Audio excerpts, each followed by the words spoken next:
구원받은 그리스도인이 하나님 앞에 할 수 있는 최고의 의무, 이것이 경배라고 하는 겁니다. 다른 것도 할 수 있죠. 뭐 일을 할 수 있고 은혜 복음을 전가할 수도 있고 많은 일을 할 수 있어요. 그런데 최고의 의무가 있어요. 반드시 해야 하는 거. 경배를 드리는 거예요. 그리스도인만이 드릴 수 있어요. 구원받은 하나님의 자녀만이. 구원받기 위해 노력하는 사람은 경배를 드릴 수 없어요. 그걸 이교도의 제사라 그래요. 악인의 희생기라 그래요, 성경에는. 그러나 구원받은 그리스도인은 영이신 하나님 앞에 내가 영으로 다가서서 온 마음을 다해서 하나님을 높일 수 있는 거예요. 하나님이 어떤 분이신지를 알고 드릴 수 있는 거예요. 알아야만이. 그러니까 알기 위해서는 어떻게 되면 영이 거듭나야 되는 거예요. 내가. 예수님의 피로 내 영이 거듭나야만이 삼위 하나님 어떤 분인지를 아는 거예요. 아, 성자 예수님께서 나의 죄를 위해서 피 흘려 죽으셨구나. 성령 하나님께서 내 안에 들어와 계시는구나. 성부 하나님께서 계신데 이 세 분이 한 분 하나님이구나를 명확히는 모르지만 구원받으면 이제 알아요. 그런 상태에서 하나님 앞에 온 마음으로 다가서서 예배를 드리는 거예요. 그러니까 하나님으로 내 마음이 가득 채워지는 거예요. 경배라는 것이 형식이나 의식 같은 것이 아니에요. 그런 것에 얽매이면 자유로운 마음으로 내 마음에 하나님으로 가득 채울 수 없어요. 다른 것이 계속 들어오게 되는 거예요. 도울이라고 하는 사람이 구약 성경을 찢어버리라 그러잖아요. 그러니까 신약 우리는 새 언약 아래 있기 때문에 구약은 다 찢어버리라. 그건 올 테스트먼트 아니냐. 그렇지 않는 거예요. 교훈으로 우리에게 기록되었어요. 구약 성경도 교리가 아닐지라도. 아브라함이 그의 청년들에게 말하기를 너희는 나귀와 함께 여기에 머물라. 나와 아이는 지금 이삭이에요. 이삭은 예수님을 예표하는 사람이에요. 나와 아이는 저기로 가서 경배드리고 다시 너희에게로 돌아오리라. 아이가 부활할 줄 믿었어요. 하나님 죽이라고 해서 죽여도 이 아이는 부활할 줄 믿은 거예요. 여기서 영적인 교훈을 택하면 경배의 의미가 뭐냐면 피의 제사가 반드시 들어가 있는 거예요. 이삭을 죽이는 그 피의 제사 그리고 부활이 같이 들어있는 거예요. 피 흘려 죽으시고 부활하신 그 사실을 내가 마음으로 믿으면 영이 거듭난다 그랬잖아요. 그 영이 거듭나는 사람이 경배를 드릴 수 있는 거예요. 첫 언급의 법칙에 따라 이것이 명확해요. 구원받지 않으면 경배 드릴 수 없는 거예요. 그럼 뭐 하는 거예요? 오늘 일요일날 그 구원받지 않은 사람들 교회에서 이교도의 제사예요. 악인의 희생제. 하나님 받지 않으세요. 영이 거듭난 사람이 그 진리 가운데 들어야 돼요. 뭐 침대가 어쩌고 말도 안 되는 얘기를 해요. 마귀의 교리를 섞어요. 그 설교에.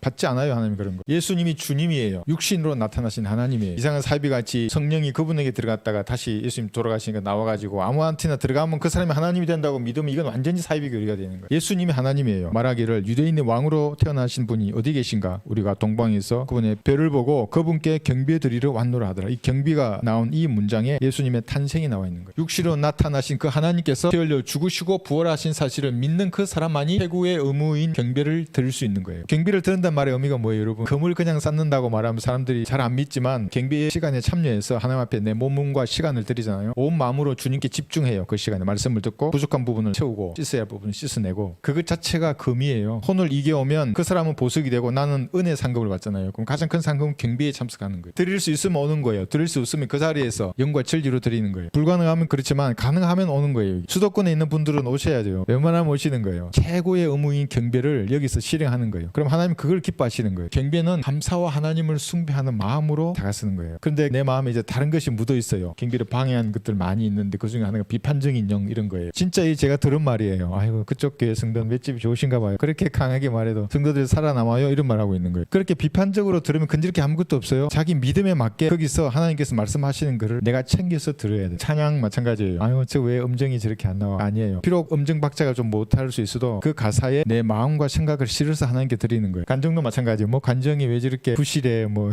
그렇게 하지 말고 하나님이 어떻게 역사했나 그 사람에게 듣고 배우는 거예요. 그게 아 저렇게도 역사하셨구나. 나도 그런 경우가 있었지. 이 상황에서 나도 하나님께서 저렇게 역사하시겠구나. 그게 아멘 되는 거예요. 근데 비판적으로 딱 하면 경배가 안 돼요. 감사하는 마음으로 온 마음을 다해서 하나님께 집중하는 거예요. 여러분의 마음이 하나님으로 가득 채워져요. 경배를 드리고 나면. 그리고 문을 나갈 때는 진짜 그리스도인으로서 육신과 싸우겠다고 내 육신을 죽은 것으로 여기고 마귀의 세력과 싸우겠다는 마음으로 저 문을 열게 돼요. 그렇지 않으면 온통 비판한 영으로 가득 차게 되는 거예요. 아이고 누구는 어떻고 누구는 어땠는데. 여러분 영적인 전쟁에 있어서는 인간적인 감정을 배제해야 돼요. 쉽지 않지만 기록된 말씀밖에 없는 거예요. 몇 번 이제 이렇게 싸워보면 알아요. 지휘관이 전쟁을 주관하고 있는데 아군의 피해 상황이 보고되잖아요. 수십 명 수백 명이 죽죠. 그 마음이 무너져 내려가지고 전쟁 지휘를 안 하는 거예요. 끝나는 거죠. 깐깐하고 담대해야 되는 거예요. 영적 전쟁이 치열하면 치열할수록 누군가는 없어지고 누군가는 오시고 없어지고 흔들리면 안 돼요. 자기에게 맡겨주신 임무가 무엇이고 나의 하나님이 어디에 계신가 이걸 유념해서 자기 임무를 수행해야 되는 거예요. 기록되었을 때 너는 주 너의 하나님께 경배하고 오직 그분만을 섬기라. 이런 자세로 경배드리야 하는. 내가 진짜 구원받아서요. 이란 사이비 종교에 오래 있을 수 없어요. 내 안에 하나님이 들어와 계시기 때문에 그렇게 드리는 경배에 대한 부담이 생기는 거예요. 그렇게 되면 성령께서 역사하셔서 진리를 깨닫게 해주세요. 그 사람 나오게 되어 있어요. 오래 있지 못해요. 로마 가톨릭에도 있어요. 간혹 구원받은 사람이 바닷가에 바늘 떨어진 것처럼 간혹 있어요. 신부의 말만 듣는 게 아니고 가끔 이런 유튜브도 본단 말이에요. 그럼 진리를 들어요. 예수님 피를 죽으셔서 죄를 용서해 줬다는 그 말이 마음에 남아 있으면 성령께서 그걸 쓰시는 거예요. 그러니까 어디에 있더라도 하나님은 사람의 마음을 두드리는 거예요. 구원받으면 나오게 되어 있어.